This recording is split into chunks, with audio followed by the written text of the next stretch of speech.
अब हम लोग देखते हैं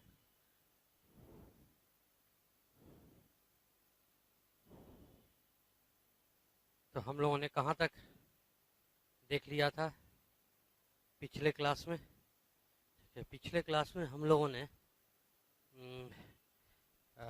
आई थिंक हाँ, रेस्पॉन्स अगेंस्ट एबायोटिक फैक्टर ये पढ़ेंगे हम लोग, है ना। तो response against abiotic factor, living organism का जो एबायोटिक फैक्टर है, ठीक है, मतलब लाइट के अगेंस्ट में और सॉइल के अगेंस्ट में, टेम्परेचर के अगेंस्ट में कैसा रेस्पॉन्स होगा। ठीक है, तो देखो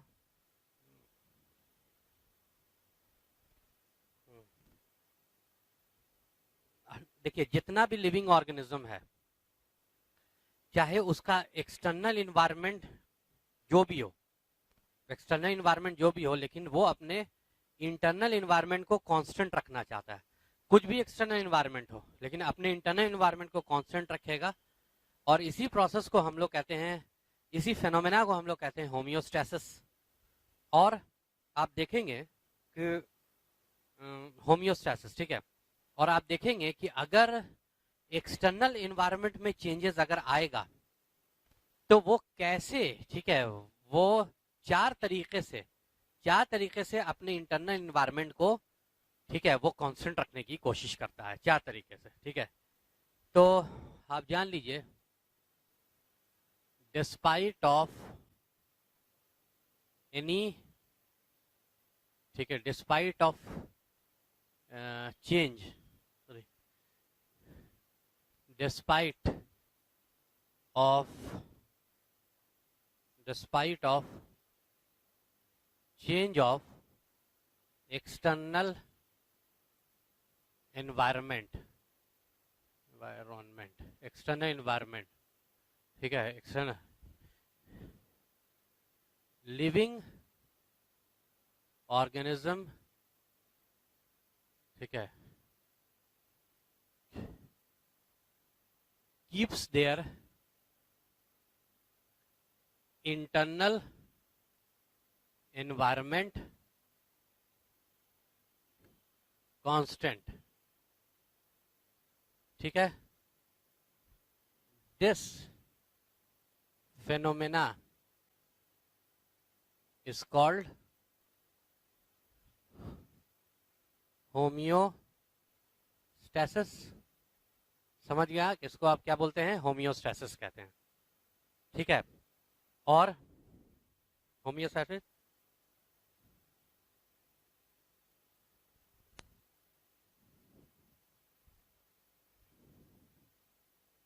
maintained by, homeostasis maintain by चार तरीके से। पहला जो होगा रेगुलेट, दूसरा होगा कॉन्फॉर्म, तीसरा होगा रेगुलेट, कॉन्फॉर्म, माइग्रेट और सस्पेंड, है ना।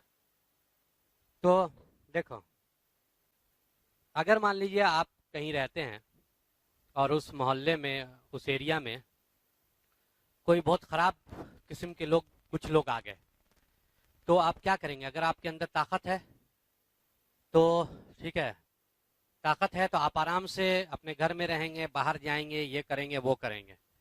अगर वो आपको इफेक्ट करेगा, ठीक है, तो आप क्या करेंगे, उसको रेसिस्ट करेंगे। रेसिस्ट करने का मतलब है ऊपर से, ठीक है, कान के नीचे उसी को, और वो ठीक हो जाएगा। आपका काम जैसे चल रहा है वैसे ही चलता रहेगा। ठीक है, ना आप बाहर निकलना छोड़ेंगे, ना आप बाहर में क्रिकेट खेलना, ये करना, जो करना है जैसे जो चल रहा था वैसे करोगे। हाँ, उलझेगा तुमसे तो कान के नीचे लगा देना। ठीक है, अगर ताकत होगी तब।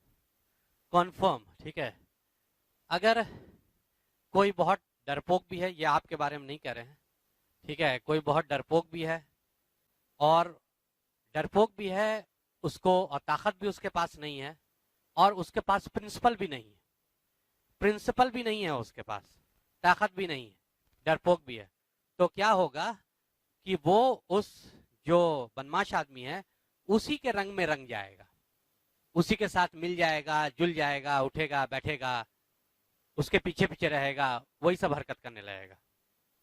कन्फर्म कहेंगे इस चीज को। माइग्रेट, ठीक है, अगर आपके पास, ठीक है, या किसी और के पास अगर मान लो ताकत नहीं है और वो डरपोक भी नहीं है, लेकिन जान रहा है ताकत नहीं है मेरे पास, ठीक है, डरपोक भी नहीं है, और देखा क्या ये सब में पढ़ा जाए, ठीक है, अगर कुछ बहुत ज्यादा अगर होगा तो फिर देखा जाएगा, ठीक है, तो वो क्या करेगा, ठीक है, वो माइग्रेट कर जाएगा, वहां से हट जाएगा, चला जाएगा वहां से कि जाओ बुरे लोग आ गए हैं, ठीक है, हम चले जाते हैं, माइग्रेट कर जाएगा। और तीसरा है सस्पेंड। सस्पेंड करने का मतलब है, ठीक है, कि वो घर घर से ज्यादा नहीं निकलेगा बाहर, क्योंकि बाहर में ज्यादा अच्छे लोग नहीं है, घर ही में बैठेगा, ज्यादातर घर में रहेगा, बहुत जरूरी काम तभी निकलेगा। तो ये चार तरीके से जो है वो एक्सटर्नल लोगों, एक्सटर्नल इन्वायरमेंट को रिस्पॉन्ड कर सकता है, ठीक है, और इसी तरह से हर एक ऑर्गेनिज्म अपने एक्सटर्नल इन्वायरमेंट को रिस्पॉन्ड करता है। पहला होगा, आप देखिएगा, सबसे पहला क्या हो सकता है, रेगुलेट। रेगुलेट, इसको डिस्कस करते हैं। रेगुलेट, तो ये जो है external environment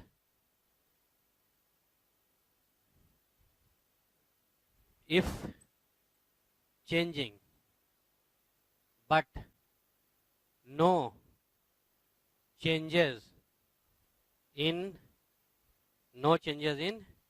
internal environment, internal environment like या such as temperature, ठीक है, concentration, body concentration या ऑस्मोलैरिटी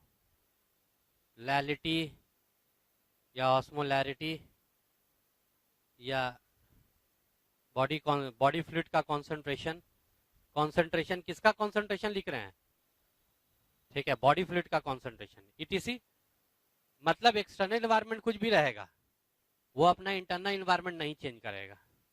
एग्जाम्पल अगर आप देखिएगा इसका, जैसे एग्जाम्पल जो होता है, एनिमल की बात कर रहे हैं, एनिमल, ठीक है, एग्जाम्पल अगर आप देखेंगे जैसे वर्टिब्रेट्स। वर्टिब्रेट्स तो तुम लोग जानते हो कौन कौन होता है vertebrates, fish, amphibia, reptile, birds and mammal, है ना।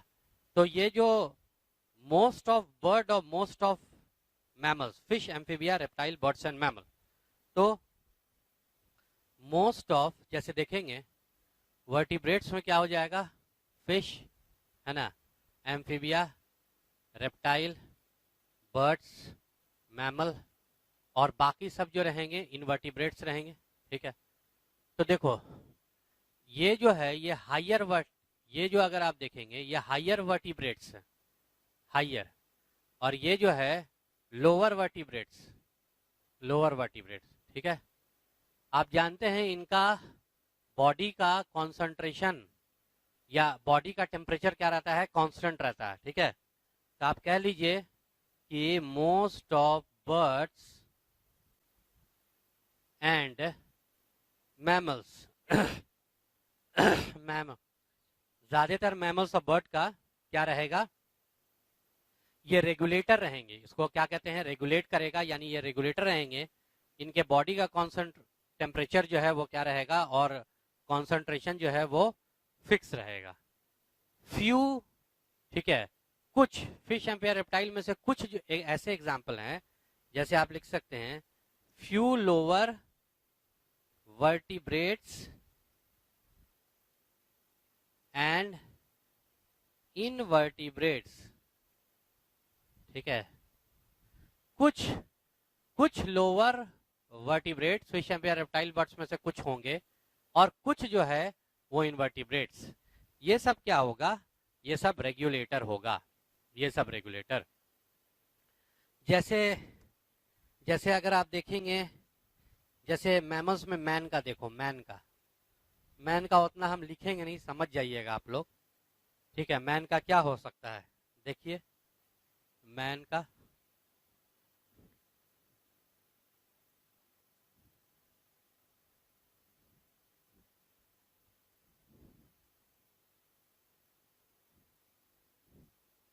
देखो, if body temperature increases if body temperature decreases, ठीक है, नहीं बॉडी टेम्परेचर नहीं, बॉडी टेम्परेचर तो वही रहता है। If external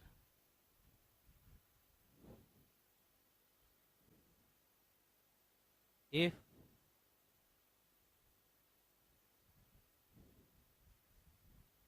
internal if external internal, ठीक है।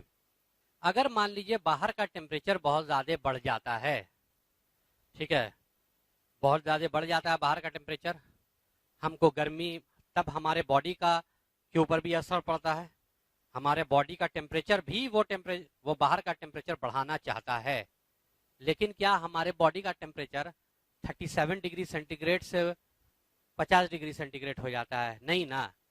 तो हम लोग क्या करते हैं, कैसे अपने बॉडी को ठंडा करते हैं बताओ? हम लोग स्वेटिंग स्टार्ट कर देते हैं, हमको पसीना आने लगता है, स्वेटिंग। और अगर इंटरनल टेम्परेचर, अगर मान लो क्या है, इंटरनल कैसे हो गए, एक्सटर्नल ना होगा। अगर एक्सटर्नल टेम्परेचर बहुत कम हो जाता है, बहुत ठंडा हो जाता है वो, ठीक है, वो अगर देखेंगे तो बहुत ज़्यादा अगर ठंडा अगर हो, बाहर में बहुत ज़्यादा ठंडा हो जाएगा, तो वो कोशिश करेगा चेंज कर देने की, हमारे इसको भी चेंज करने की, लेकिन वो चेंज, हमारी बॉडी का टेम्परेचर वो चेंज नहीं होगा। हम लोग क्या करने लगते हैं, जिससे ठंडे के दिन में जिससे हमारा बॉडी टेम्परेचर बढ़ जाता है, शिवरिंग, ठीक है, हाँ शिवरिंग, ठीक है, शिवरिंग हम लोग करने लगते हैं, शिवरिंग करने लगते हैं मतलब थरथराने लगते हैं। थरथराने से क्या होता है कि मसल्स हमारा वर्क करता है, और ये मसल्स काम करता है, तो मसल्स काम करने के लिए मसल्स को एनर्जी चाहिए, तो मसल्स का जो सेल होता है उसमें रेस्पिरेशन तेज हो जाता है, क्योंकि एनर्जी चाहिए, बेसल मेटाबॉलिक रेट तेज हो जाएगा, रेस्पिरेशन तेज हो जाएगा, और रेस्पिरेशन से जो एनर्जी निकलती है उसका मान के चलो करीब 68% यानी 70% जो है, 60 से 70% या 70% मान के चलो, 70% जो है वो हमारे बॉडी को हीट करता है, और सिर्फ 30% जो है वो शिवरिंग करेगा, मतलब कि मसल्स में वर्क डन करेगा। तो 70% से हमारी बॉडी गर्म हो गई। इससे ये जो है, आपने देखा कि हाँ क्या है, बाहर का कुछ भी टेम्परेचर हो, हमारा 50-55, ठीक है, हमारे अंदर के बॉडी का टेम्परेचर क्या रहेगा, फिक्स रहेगा, है ना। ये हो गया। उसके बाद फिर अगर आप देखते हैं, रेगुलेट इसी को कहेंगे। फिर सेकंड क्या होगा, कॉन्फर्म। कॉन्फर्म बॉडी का कंसंट्रेशन भी देखो, आपने पढ़ा होगा excretory product and there elimination में, कि कैसे बॉडी का टेम्परेचर 300 मिली ऑस्मोल पर लीटर होता है। अगर उसमें चेंजेस अगर आते हैं, मान लीजिए 300 मिली ऑस्मोल पर लीटर मतलब बहुत बहुत कम हो गया, पानी बहुत ज्यादा हो गया, आयंस जो है बॉडी में जो है, सॉल्ट बॉडी में बहुत कम हो गया, तो हमारा यूरिन जो है वो कैसा पास होने लगेगा, हमारा यूरिन जो है वो बहुत डाइल्यूट यूरिन पास होगा, ज्यादा पानी जो हमारे बॉडी के अंदर है उसको वो क्या करेगा, कोशिश करेगा बाहर निकालने की, ठीक है। तो कौन सा फेनोमेना से किडनी जो है यूरिन को डाइल्यूट करता है, डाइल्यूशन ऑफ यूरिन आपने पढ़ा होगा। सेकंड, उल्टा अगर हो जाए, 300 मिली ऑस्मोल से अगर ज्यादा हो जाए, ठीक है, तो क्या हो सकता है, 500-400 मिली ऑस्मोल हो जाए, तो यूरिन कॉन्सेंट्रेट होने लगता है। कॉन्सेंट्रेशन मैकेनिज्म आपने पढ़ा होगा, जिसको आप काउंटर करंट मैकेनिज्म कहते हैं, काउंटर करंट, ठीक है। काउंटर उल्टा करंट मतलब फ्लो। आप देखेंगे काउंटर करंट मैकेनिज्म में क्या हुआ था, ठीक है, कि नेफ्रॉन में जो फिल्ट्रेट का जो फ्लो था इन इधर in loops of Henle, descending portion of loops of Henle और पेरिट्यूबुलर कैपिलरीज में दोनों ऑपोजिट था। फिर अगर आप देखेंगे असेंडिंग पोर्शन ऑफ, ठीक है, segment of loops of Henley में जो फिल्ट्रेट का जो डायरेक्शन था उसके ऑपोजिट डायरेक्शन में पेरिट्यूबुलर कैपिलरीज का ब्लड का फ्लो था। तो ये आपने जो है वो क्या हुआ था वो आपने देखा था वहां पे, ठीक है। तो ये हो गया आपको क्या, if external temperature external temperature decrease, sweating, shivering. Second देखो कॉन्फर्म में क्या होता है ये, ठीक है, 99% ऑफ एनिमल, ऑल प्लांट्स, ठीक है, ऑल प्लांट्स, जितने भी प्लांट्स हैं और 99% जो एनिमल रहेंगे, ठीक है, सिर्फ 1% यहां पर होगा most of birds and mammal, few lower vertebrates, invertebrate. लेकिन जो 99% जो एनिमल है और सारे प्लांट्स वो सब के सब क्या होंगे, कन्फॉर्मर रहेंगे। यानी इंटरनल एनवायरमेंट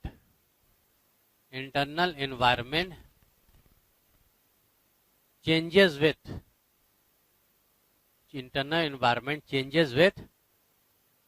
क्या, ठीक है, चेंजेस विथ एक्सटर्नल एनवायरमेंट।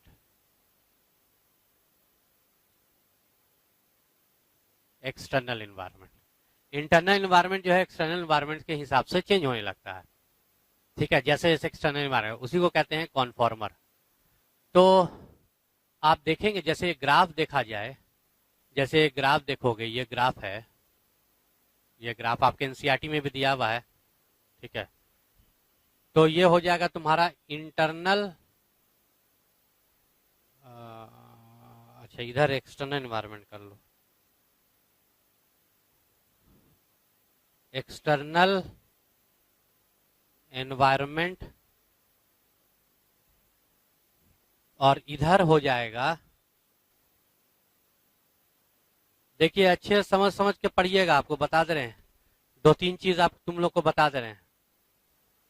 होता क्या है कि लोग बायोलॉजी को अंडर एस्टिमेट कर लेते हैं, अरे बायोलॉजी क्या है, रट लेंगे हो जाएगा। जबकि आखिरी वक्त में सबसे ज्यादा परेशानी अभी नहीं तुम लोग को लगेगा, अगर नहीं समझ के पढ़ोगे सोचोगे अरे इतना से एनसीईआरटी रट लेंगे, आखिरी वक्त में सबसे ज्यादा दिक्कत जो है बायोलॉजी में होगी। जब सब भूलने लगोगे ना आखिरी वक्त में, अगर रट के पढ़ोगे तब, जब सब भूलने लगोगे तो तब समझ में आ जाएगा कि अगर समझ के पढ़ते तो आज भूलते नहीं, ठीक है, समझ के पढ़ते, ठीक है। तो तब तुम लोग को समझ में आएगा, हाँ मतलब जिशान सर ने पढ़ाया तो कोई डिफरेंस आया, ठीक है, लास्ट आखिरी वक्त में ये सारी चीजें जो है वो काम आई, ठीक है, आखिरी वक्त में। अदरवाइज हमको क्या है, हम भी आएंगे, नहीं होगा तो डिजिटल बोर्ड जो है मंगवाएंगे, खरीदेंगे, एनसीईआरटी उतरवाएंगे, ले अंडरलाइन की दे अंडरलाइन, देखो ऐसे होता है, देखो ऐसे होता है, देखो ऐसे होता है, ठीक है। देखते ना बायोलॉजी जितना भी देखिए, जितना भी आपको यूट्यूब में जितना चैनल वैनल है, जितना ऑनलाइन पढ़ाई हो रही है, ठीक है, तुम जा करके देख लो, हर जगह वैसी पढ़ाई हो रही है। एक स्लाइड जो है वो खुल जाएगा, ठीक है, अंडरलाइन होता चला जाएगा, ये ऐसे होता है, ये ऐसे होता है, ये ऐसे होता है, ये ऐसे होता है, ठीक है। समझाने क्या है, यहाँ पर लिखा जाएगा अपने आप, और उसके बाद हो जाएगा कि देखो internal environment changes with external environment, internal environment change करेगा एक्सटर्नल इन्वायरमेंट से, बस इसी तरह से पूरी बायोलॉजी जो है निकल जाएगी। उस वक्त तो आपको नहीं समझ में आएगा, आपको ऐसा लगेगा अरे इसमें समझने वाला क्या था, लेकिन लेकिन जब लास्ट मोमेंट में आप भूलिएगा सब चीज, ठीक है, लास्ट मोमेंट जब भूलिएगा, अगर नहीं समझ के पढ़िएगा, ठीक है, लास्ट मोमेंट भूलिएगा, तब आपको समझने का और मेरा इंपॉर्टेंस समझ में आ जाएगा, ठीक है, कि डिफरेंस कहां पर आया। नहीं तो देखिए जाकर के जितना अमांडो कमांडो सब जो हैं, ठीक है, सब क्या है, स्लाइड खुल गया, रीडिंग कर रहे हैं और उसी में जो है नचा रहे हैं, ठीक है, नचा रहे हैं। अरे अपने से पढ़ाओ कुछ, ठीक है, देखो इधर, इधर देखेंगे, इधर क्या है, आप जैसे ऊपर जाएंगे तो ये क्या हो जाएगा तुम्हारा इंटरनल एनवायरमेंट, इंटरनल एनवायरमेंट, ठीक है, ये इंटरनल एनवायरमेंट। देखो तो रेगुलेटर क्या होगा, देखिए पहले कॉन्फॉर्मर देखो, एक्सटर्नल एनवायरमेंट थोड़ा सा चेंज हुआ, यहां से यहां आ गया, तो इंटरनल एनवायरमेंट भी क्या हो जाएगा, चेंज हो जाएगा। एक्सटर्नल एनवायरमेंट थोड़ा सा यहां से यहां आ गया, तो इंटरनल एनवायरमेंट जो यहां था वो भी यहां से चेंज होकर यहां आ जाएगा। यानी कि ग्राफ अगर देखेंगे, ग्राफ मेरे ज्यादा आप ही लोग अच्छा जानते होंगे, ग्राफ अगर देखेंगे किसका, कॉन्फॉर्मर का, ये किसका ग्राफ है, कॉन्फॉर्मर का, ठीक है, वो क्या कैसा हो जाएगा, स्ट्रेट लाइन हो जाएगा, मतलब ऑब्लिक इंक्लाइंड हो जाएगा। अब देखिए ग्राफ ऑफ रेगुलेटर, रेगुलेटर का अगर ग्राफ देखते हैं, चाहे कितना भी एक्सटर्नल इन्वायरमेंट चेंज करिए, इंटरनल इन्वायरमेंट ये फिक्स है, तो ये हमेशा क्या रहेगा, फिक्स रहेगा। देखो एक्सटर्नल इन्वायरमेंट चेंज करते जा रहे हैं, इंटरनल इन्वायरमेंट फिक्स है, ठीक है। और एक और होता है जिसको आप कहते हैं पार्शियल कॉन्फॉर्मर। ये देखो पार्शियल, ये तो हो गया तुम्हारा रेगुलेटर, पार्शियल रेगुलेटर या पार्शियल कॉन्फॉर्मर भी कह सकते हो, पार्शियल, ठीक है, रेगुलेटर भी कह सकते हैं या पार्शियल कन्फॉर्मर, दोनों कह सकते हैं, पार्शियल रेगुलेटर। इसमें कुछ दूर तक तो चेंज होगा, मानते हैं, एक्सटर्नल कुछ दूर तक कन्फॉर्म की तरह काम करेगा लेकिन उसके बाद फिर क्या हो जाएगा, वो रेगुलेटर की तरह काम करेगा। उससे ज्यादा, इससे ज्यादा ये चेंज बर्दाश्त नहीं कर सकता, मर जाएगा ये जानवर, इसलिए अब अपने इंटरनल एनवायरमेंट को चेंज नहीं होने देगा, तो ये हो जाएगा तुम्हारा कॉन्फॉर्मर, ठीक है। अब देखो एक चीज देखोगे, आपने कभी सोचा है कि कब कोई भी ठंडी जगह पे आप जाइए, जो ठंडी जगह होती है वहां बड़े बड़े जानवर आपको ज्यादा मिलेंगे, छोटे छोटे जानवर नहीं मिलेंगे, और जो गर्म जगह होती है वहां छोटे जानवर ज्यादा मिलेंगे, बड़े जानवर नहीं मिलेंगे। इसका रीजन बताते हैं, जैसे colder places have very less have very less smaller animals, ठीक है, जैसे श्रियू, हमिंग बर्ड, हमिंग बर्ड सबसे छोटी बर्ड होती है, जो, और श्रियू आप जानते हैं सबसे छोटा एनिमल होता है, ठीक है, बिकॉज देयर, ठीक है, बॉडी वॉल्यूम या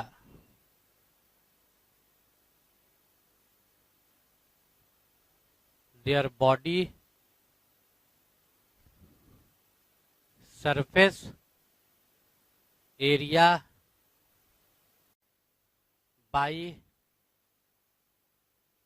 volume, body volume ratio is high, hence it requires and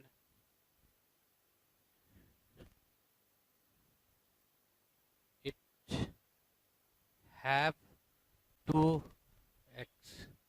expend, ठीक है, more energy to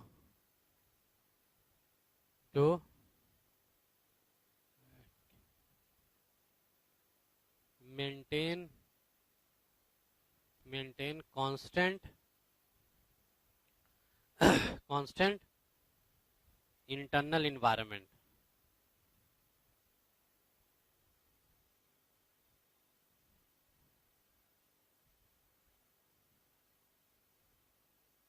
देखो आई बात समझ में,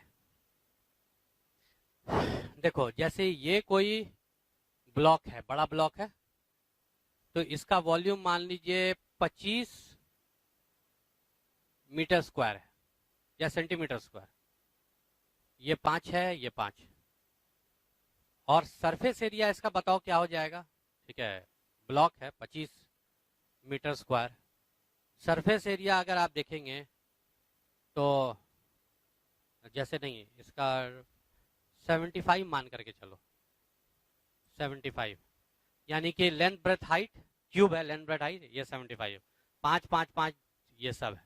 और इनका सरफेस एरिया कितना हो जाएगा, एक का सरफेस एरिया कितना है, 5 × 5 25, 25 मीटर स्क्वायर सरफेस एरिया।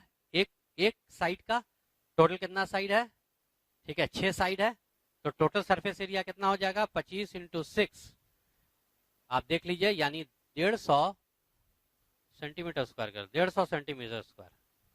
अभी सरफेस एरिया, अब क्या करो, इसको तुम जो है वो डिवाइड कर दो छोटे छोटे ब्लॉक में। जैसे इसको 75 है ना, अब छोटे छोटे ब्लॉक में डिवाइड कर दिया आपने, काट दिया, इसको काट दिया। तो काटने से क्या होगा, वॉल्यूम तो वही रहेगा, लेकिन सरफेस एरिया जो है वो क्या हो जाएगा, बढ़ जाएगा। ये सब सरफेस एरिया तो ऑलरेडी पहले था, अभी भी है, लेकिन ये सब सरफेस एरिया देखो, अंदर वाला सरफेस एरिया क्या हो गया है, वो इंक्रीज कर गया है ना। तो जितना छोटा क्या होगा, ठीक है, अब इसका ओवरऑल अगर आप देखेंगे तो वॉल्यूम तो सबका जोड़ेंगे तो वही आ रहेगा, लेकिन सरफेस एरिया क्या है, एक्स्ट्रा सरफेस एरिया आने से इंक्रीज कर गया। यानी छोटा जानवर जो रहेगा ना, उसका सरफेस एरिया बाई वॉल्यूम ज्यादा रहता है, उसके बॉडी का सरफेस एरिया बाई वॉल्यूम क्या रहता है, ज्यादा रहता है। जब सरफेस एरिया ज्यादा रहेगा तो हीट उसके बॉडी से ज्यादा निकलेगी, जब ज्यादा निकलेगी बॉडी से, मान लो कोल्डर एरिया में है तो ज्यादा हीट निकलेगी, तो अपने बॉडी को टेम्परेचर को कांस्टेंट रखने के लिए वो क्या करेगा, वो ज्यादा शिवरिंग विरिंग करेगा, ज्यादा वर्क डन करेगा, बहुत ज्यादा एनर्जी खर्चा हो जाएगी, और इतना ज्यादा एक्सपेंसिव है उसका, महंगा है उसका कोल्डर रीजन में रहना, कि वो वहां रहेगा नहीं, बल्कि वहां से छोड़ करके कोल्डर रीजन में नहीं रहता है, बल्कि वो वार्मर रीजन में रहता है। इसीलिए जो छोटे जानवर होंगे वो वार्मर रीजन में ज्यादा रहेंगे और बड़े जानवर वार्मर रीजन में कम रहते हैं। ये आपको क्या हो गया, कौन, ये आपको यही रीजन है कि छोटे और बड़े में। ठीक है, आप देखेंगे तीसरा क्या हो जाएगा, जरा बोलिएगा तीसरा। माइग्रेट, माइग्रेट,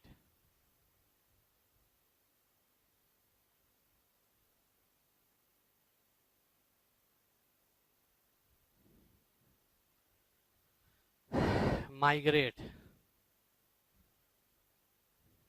माइग्रेट में देखो क्या होगा। माइग्रेट में अगर आप देखते हैं, माइग्रेट कर जाएगा एक जगह से दूसरे जगह। ठीक है, जैसे एग्जाम्पल, सीधे एग्जाम्पल लिखते हैं, मेन तो इसका एग्जाम्पल है। ठीक है, जैसे साइबेरियन क्रेन, साइबेरियन क्रेन मछली बना दिया हम, ये देखो। ठीक है, साइबेरियन क्रेन नाम से पता चल रहा है कहाँ रहता होगा। ठीक है, बोलो कहाँ रहेगा, साइबेरिया में रहेगा। ठीक है, ये है साइबेरिया, रशिया में है, बहुत ठंडी जगह, रशिया। अब आप देखेंगे इसमें, यहाँ विंटर भी होगा और यहाँ समर भी होगा।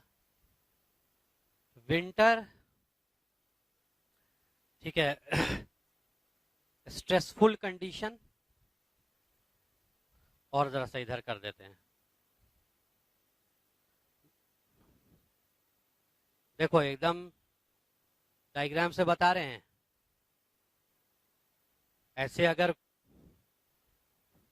फिर तुम लोग बोलोगे सर सिर्फ पढ़ाते कम है, अपनी तारीफ ज्यादा करते रहते हैं, इसे छोड़ो हटाओ। ठीक है, देखो, साइबेरिया रशिया, और ये है आपको साइबेरियन क्रेन।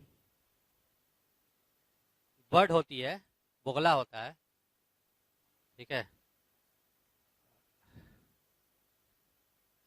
एक है क्योलादियो नेशनल पार्क भरतपुर में है। भरतपुर, राजस्थान, है ना। भरतपुर राजस्थान में क्योलादियो नेशनल पार्क। यहाँ पर भी क्या होगा, विंटर होगा, और यहाँ भी क्या होगा, समर होगा। ठीक है। विंटर में हॉस्पिटेबल कंडीशन,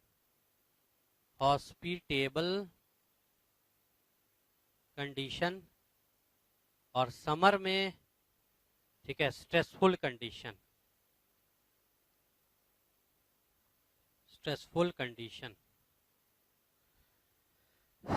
और समर में यहाँ पे कैसा हो जाएगा, हॉस्पिटेबल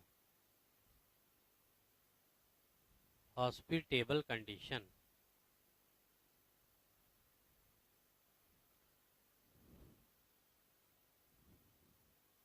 ठीक, यहां चला जाएगा और फिर यहां चला जाएगा। देखो अब क्या होगा, माइग्रेट करेगा।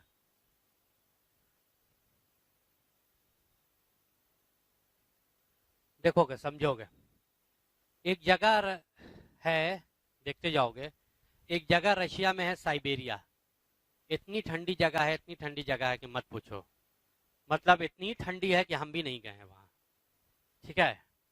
और एक और जगह है जो भरतपुर में है। भरतपुर एक जगह है राजस्थान में, वहाँ एक नेशनल पार्क है, क्योलादियो नेशनल पार्क। जाहिर है राजस्थान में तो बहुत गर्म होगा। अब क्या होता है कि एक क्रेन है, एक बोगला है, जिसको साइबेरियन क्रेन कहते हैं, वहां का रहने वाला।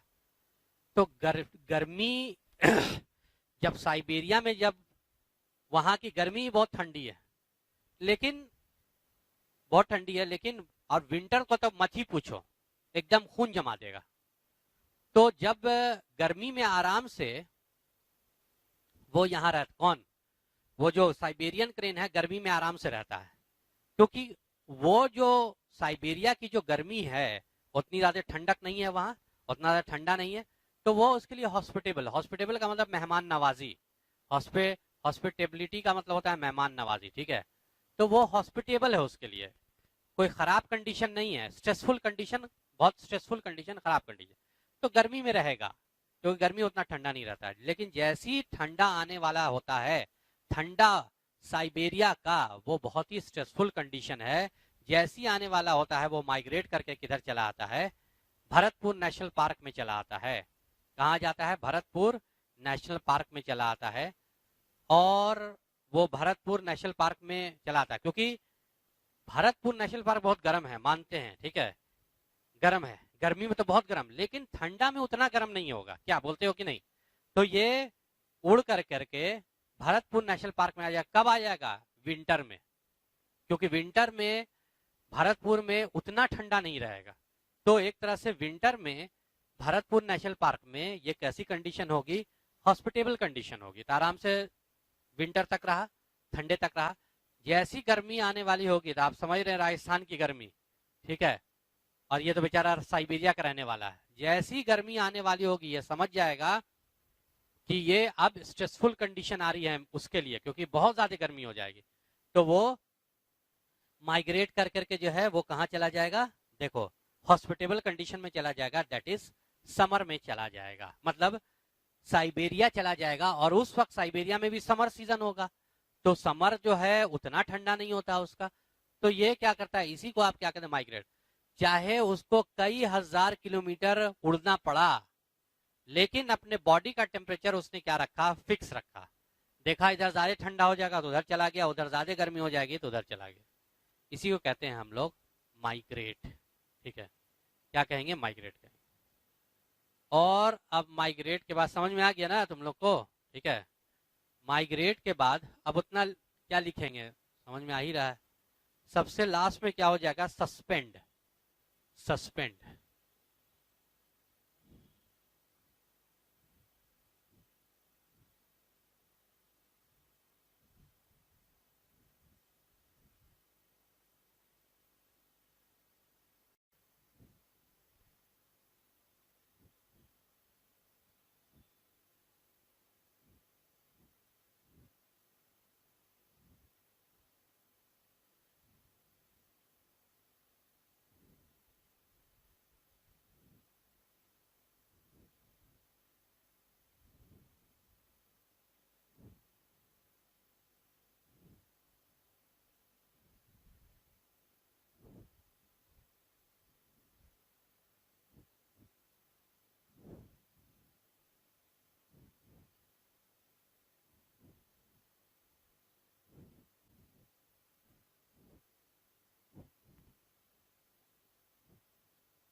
अब हम लोग क्या करते हैं? माइग्रेट।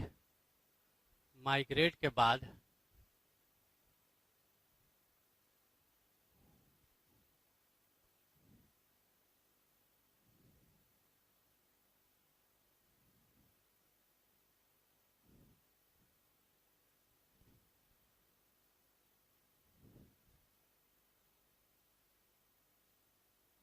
सस्पेंड।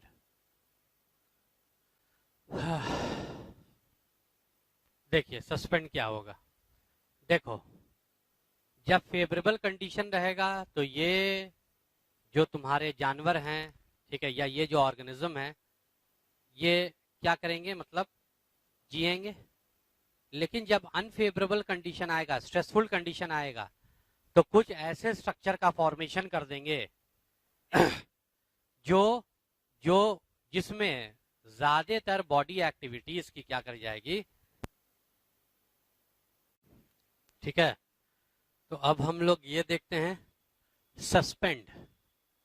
देखो सस्पेंड में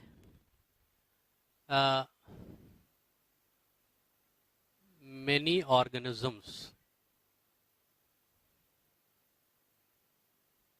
forms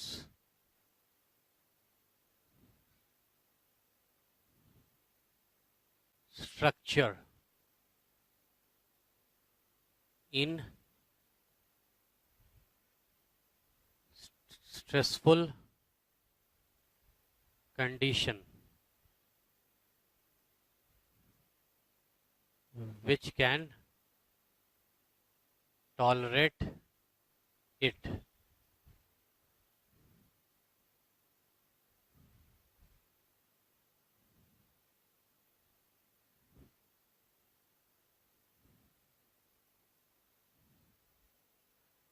Regenerate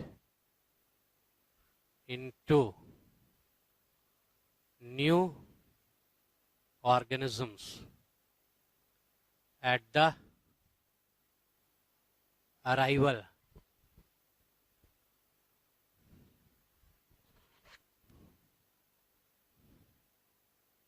or become into at the arrival of favorable condition.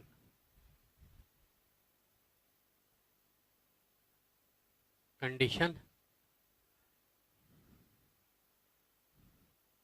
decreases or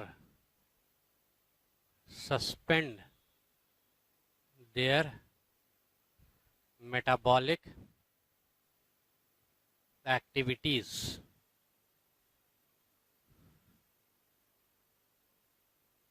to avoid more consumption of energy. देखो क्या लिखा हुआ है। जैसे एग्जाम्पल आप शुरू से देखिए, Monera, Protista, Fungi, Plantae, Animalia,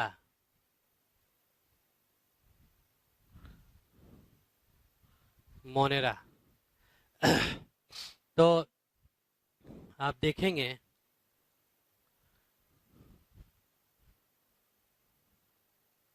Monera example, bacteria, forms, spores,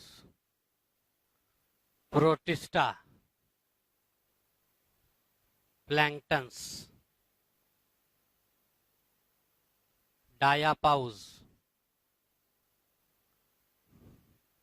fungi, spores, Plantae,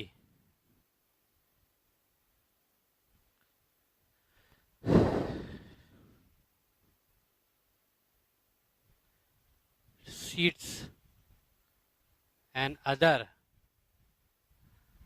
vegetative and reproductive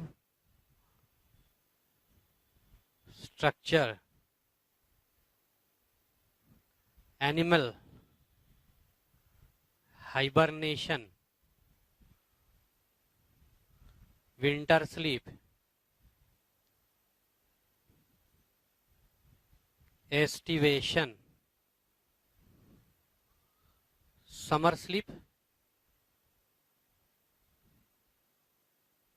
ठीक है, देखो देखो क्या होता है। जैसे अगर आप देखिए एग्जाम्पल, जैसे बहुत सारे ऑर्गेनिज्म जो हैं वो क्या करते हैं, सस्पेंड में क्या करेंगे। सस्पेंड में जैसे अनफेवरेबल कंडीशन आ गया, जैसे बैक्टीरिया है, मान लो अनफेवरेबल कंडीशन आ गया, अब बैक्टीरिया को ऐसा लगा मर जाएंगे, तो बैक्टीरिया क्या करता है, एक ऐसे स्ट्रक्चर का फॉर्मेशन करता है जिसको आप कहते हैं स्पोर। ये स्ट्रक्चर जो है चारों तरफ इसके वॉल प्रेजेंट रहेगी, थिक रेसिस्टेंट वॉल रहेगी। इस स्पोर के बाद के लिए खास बात यह है कि इसके चारों तरफ थिक रेसिस्टेंट वॉल है, जो कि जिसके वजह से एक्सटर्नल जो अनफेवरेबल एक्सटर्नल एनवायरनमेंट है उसका असर इसके ऊपर नहीं पड़ेगा, तो ये सेफ हो जाएगा, ये तो नहीं मरेगा। लेकिन ना जाने वो अनफेवरेबल कंडीशन कितने दिनों तक रहेगा, या तो ये कहीं माइग्रेट कर जाए, या तो ये कहीं माइग्रेट कर जाए, या फिर ये कहीं माइग्रेट कर जाए, या फिर जो है ये कहीं माइग्रेट कर जाए, या फिर वहीं पर फेवरेबल कंडीशन आने का इंतजार करे। तो माइग्रेशन कैसे करेगा, अपने से तो माइग्रेट कर नहीं सकता, हवा के जरिए या किसी मीडियम के जरिए माइग्रेट करेगा। ना जाने वो मीडियम कब आएगा, अगर यहीं पर रहता है तो ना जाने वो अनफेवरेबल कंडीशन कब जो है वो ठीक होगा, कोई गारंटी तो है नहीं। तो इस वजह से इसमें कुछ रिजर्व फूड रहता है, रिजर्व फूड, ठीक है ना। तो ये रिजर्व फूड को ये कंज्यूम करता रहता है और अपनी मेटाबॉलिज्म को, ठीक है, कंज्यूम कर अपने मेटाबॉलिज्म को जिंदा रखता है, कंज्यूम कर अपने मेटाबॉलिज्म को ये क्या करेगा, जिंदा रखेगा। ठीक है, रिजर्व फूड को कंज्यूम करेगा, अपने मेटाबॉलिज्म को ये क्या करेगा, जिंदा रखेगा। ठीक है, ताकि वो अगर फेवरेबल कंडीशन आए तो फिर से ये स्पोर एक बैक्टीरिया में कन्वर्ट कर सके। लेकिन सवाल ये है कि भाई रिजर्व फूड तो लिमिटेड होगा और पता नहीं कब तक जो है वो अनफेवरेबल कंडीशन होगा, तो ये क्या करता है, अपने अपने मैक्सिमम मेटाबॉलिक एक्टिविटी को या तो सस्पेंड कर देता है, रोक देता है। सिर्फ वही मेटाबॉलिक एक्टिविटी, ठीक है, सिर्फ वही, अच्छे से सुनोगे तो फायदा होगा, ठीक है, नहीं तो फिर रटना पड़ेगा, फिर भूलिएगा। और वही मेटाबॉलिक एक्टिविटी को ये चलने देगा जिससे ये जिंदा रहता है, ताकि क्या हो सके, एनर्जी का कंजम्पशन जो है वो कम से कम हो सके।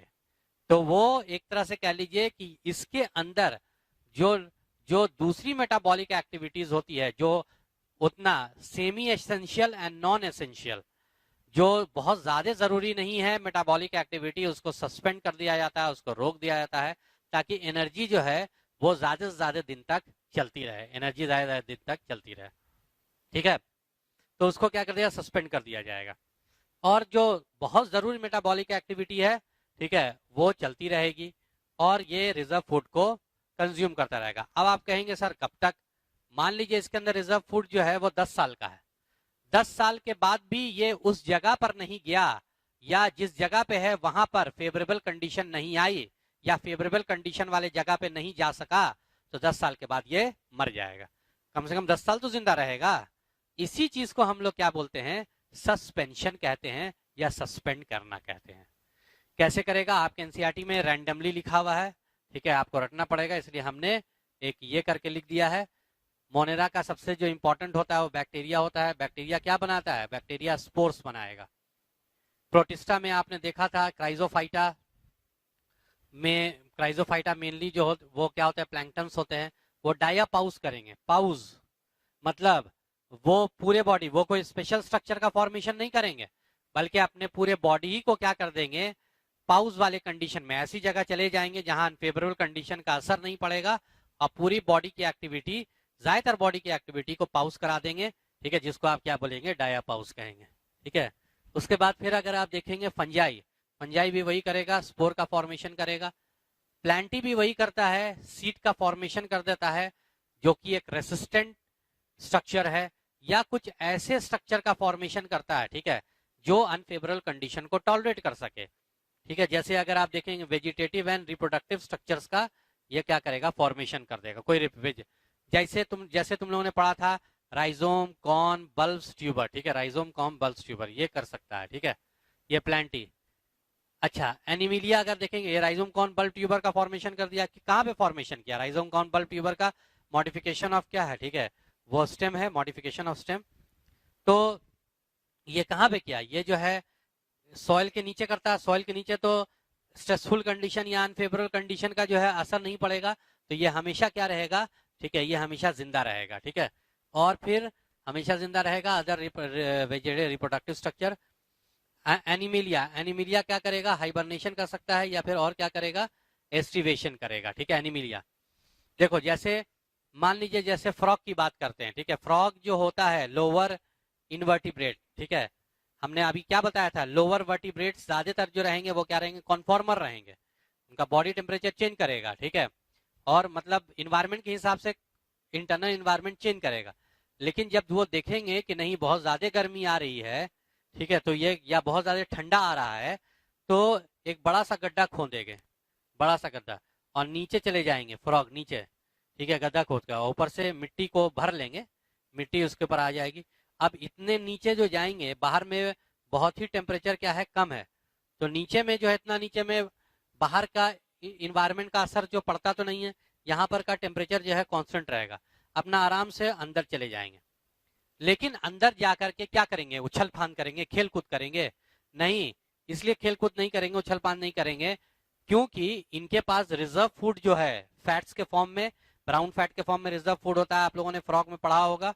तो रिजर्व फूड जो है इनके अंदर जो है ब्राउन फैट्स के फॉर्म में रिजर्व फूड जो है वो अगर आप देखेंगे कहीं जल्दी ना खत्म हो जाए, बहुत दिन तक चले, मतलब पूरा का पूरा विंटर ये निकालें उसी ब्राउन फैट के भरोसे, तो ये क्या करते हैं, ये अपनी बॉडी एक्टिविटी को बहुत स्लो डाउन कर देते हैं, सस्पेंड कर देते हैं, यानी कि वो वहां पर जाकर के सो जाएंगे, ठीक है। इसी को जब तक विंटर रहेगी तब तक सोए रहेंगे, थोड़ा थोड़ा जो कंज्यूम होता रहेगा ब्राउन फैट, और जब विंटर सीजन खत्म हो जाएगा, फिर से ये रेनी सीजन आएगा, फिर से ये एक्टिव हो जाते हैं, फिर से एक्टिव हो जाएंगे। तो ये जो है इसी को हम लोग क्या बोलते हैं, हाइबरनेशन। कहीं पर समर स्लीप, कुछ जानवर समर में सो जाते हैं, तो उसको आप क्या बोलेंगे, एस्टिवेशन कहेंगे। सब जो है इसने पूरी बॉडी को अपने क्या कर लिया, कोई स्पेशल स्ट्रक्चर नहीं बनाया, बल्कि अपनी पूरी बॉडी को सस्पेंड कर दिया, तो इसी को आप क्या बोलते हैं, सस्पेंशन कहते हैं, सस्पेंशन, ठीक है। तो ये हो गया तुम्हारा क्या, रेस्पॉन्स अगेंस्ट एबायोटिक फैक्टर। अब हम लोग यहाँ से स्टार्ट करते हैं क्या पढ़ना, हम लोग यहाँ से स्टार्ट करेंगे,